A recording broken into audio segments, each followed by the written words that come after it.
Moi, je ne savais pas que ça, je pouvais être parmi les gens du village qui peuvent surveiller la forêt étant à la maison. Le bassin du Congo abrite la deuxième plus vaste forêt tropicale du monde après l'Amazonie. C'est une incroyable réserve de biodiversité et c'est d'ailleurs la première en termes de capture de carbone dans le monde entier. Le rythme de déforestation et de dégradation des forêts et des écosystèmes ces dernières années dans le bassin du Congo est alarmant. Je vous amène voir un petit exemple dans le sanctuaire Agori de Mingame. En fait, le sanctuaire Agori de Mingame est un espace protégé de près de 27 000 hectares situé dans la région du Sud Cameroun, à cheval entre deux départements, le département du Dia-et-Lobo et le département de l'Anvila. Grâce aux outils développés par le Global Forest Watch, nous nous sommes attelés à faire un suivi du couvert forestier dans le sanctuaire Agori de Mingame, ce qui nous a permis de voir que entre 2021 et 2023, le sanctuaire a perdu pratiquement 25 hectares de forêt. 25 hectares de forêt perdus en 3 ans pour le sanctuaire, c'est beaucoup. C'est beaucoup, donc ce qui veut dire qu'il y a quelque chose à faire pour réduire la pression qu'il y a sur le sanctuaire Agori de Mingame. Mais qui fait pression sur le sanctuaire Agori de Mingame? Le projet avait besoin de biens, besoin de biens. Avant les biens, bien les fombo. Ils ont dû me la femme. Donc tu m'étais le voir le téléphone. Il y avait pas dans les camions. Les biens de quoi, enfin, vous voyez. Parce que le téléphone va te venir à communiquer à satellite qui est en caténaire. Il est libre en gros et d'ici. Donc tu bien que fombo. Il y a au pouce. Il y a au ça, non, c'est un nid de gorille, hein. Ok. Il plie, non? Uh-huh. Il fait comme ça, il s'adosse. Uh-huh. L'outil Forest Watcher est d'une importance très capitale pour nous, les écocages, vu que grâce, depuis l'arrivée de cet outil et la découverte des alertes et les descentes sur le terrain, nous observons en plus de ces alertes des dégâts sur l'habitat de la faune, en particulier les gorilles au niveau du sanctuaire Agori de Mingame. Comme présentement, nous nous sommes trouvés dans une vieille exploitation agricole et à 100 mètres de cette exploitation agricole, nous avons trouvé un nid de gorilles. Ce qui nous amène à dire que l'habitat du gorille est forcément menacé par l'extension des champs, des populations riveraines du sanctuaire. Et l'outil Forest Watcher nous permet, en effet, dans la découverte des alertes, de découvrir beaucoup de choses qui menacent l'habitat des gorilles. Donc, grâce à cet outil, nous allons persévérer, continuer la conservation et la préservation de l'habitat de ces gorilles, tout en sensibilisant les populations sur l'importance de ces gorilles qui d'ores et déjà sont comme des responsables dans la découverte de certaines maladies et sont des témoins parce que l'homme et ces gorilles partagent environ 98% d'ADN. Donc, certaines maladies, pour trouver les médicaments, on passe par ces gorilles-là. Donc, si à la longue leur habitat est menacé, on aura une perte de ces gorilles. Donc, grâce à l'outil Forest Watcher, nous allons combattre, mener notre lutte pour la préservation, de leur habitat et pouvoir faire en sorte qu'à la longue, on puisse les avoir assez tout autour du sanctuaire et réduire les impacts de l'exploitation agricole dans le sanctuaire où présentement nous nous trouvons. Nous avons travaillé aux côtés du ministère en charge des forêts du Cameroun, à travers le service de la conservation qui s'occupe du sanctuaire Agori de Mingame, bien sûr. Nous avons travaillé aussi avec les communautés riveraines, de 5 villages précisément, et quelques organisations de la société civile. Notre travail a consisté concrètement à partir des sensibilisations, sensibiliser les communautés et toutes les parties prenantes sur l'importance de la préservation de cet écosystème-là.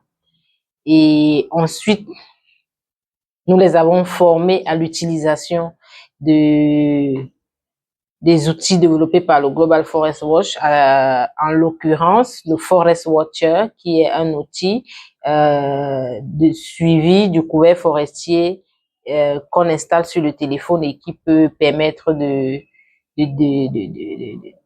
d'être avisé en temps réel lorsqu'il y a une perte du couvert forestier à un endroit X. Donc, les communautés, les services de la conservation et les organisations de la société civile ont été formés à l'utilisation de cet outil. Et par la suite, nous sommes allés faire des vérifications, c'est-à-dire que pendant une période donnée, lorsqu'il y avait des alertes de déforestation prononcées, des missions conjointes ont été organisées, conjointes entre la communauté, les leaders communautaires, le service de la conservation et nous-mêmes pour aller détecter qu'est-ce qui était la cause de la déforestation. Qu'est-ce qui est la cause des alertes de déforestation que nous avons reçues à travers le Forest Watcher. Donc, sur le terrain, lorsque nous investiguons sur les causes de déforestation, nous sommes tombés parfois sur les individus en train d'étendre leurs champs dans le sanctuaire agoré de Mingamé. Soit étendre les champs, soit créer des nouveaux champs. Et on profite pour faire des sensibilisations directement et pour montrer aux personnes que voilà, ce que vous faites n'est pas bien pour l'habitat des gorilles. Et d'ailleurs, pendant l'une de nos missions, nous avons trouvé à moins de 100 mètres un nid de gorilles qui datait de moins de 3 mois à côté d'une parcelle qui était en train d'être agrandie.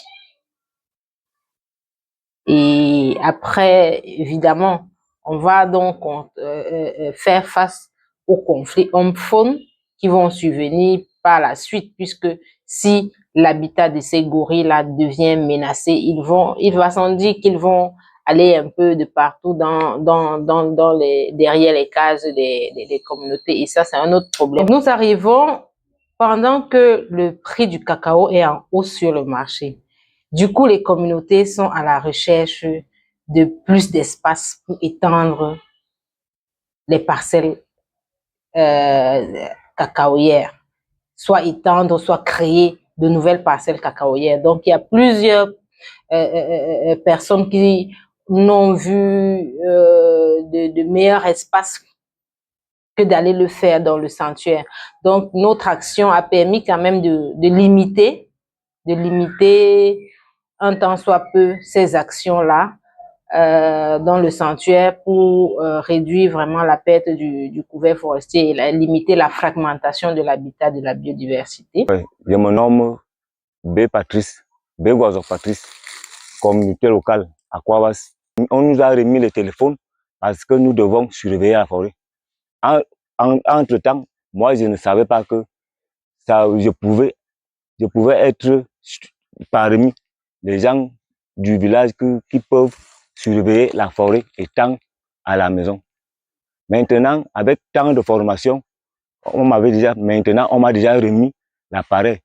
Donc maintenant, grâce à cet appareil, que je vais souvent vérifier, regarder, surveiller en même temps la forêt, étant à la maison.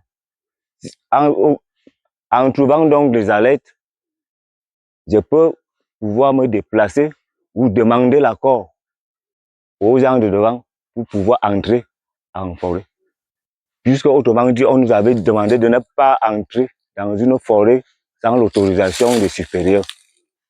Donc il faut bien noter que nous devons entrer avec l'autorisation. L'autorisation, tu vois, le conservateur et les autres qui sont devant.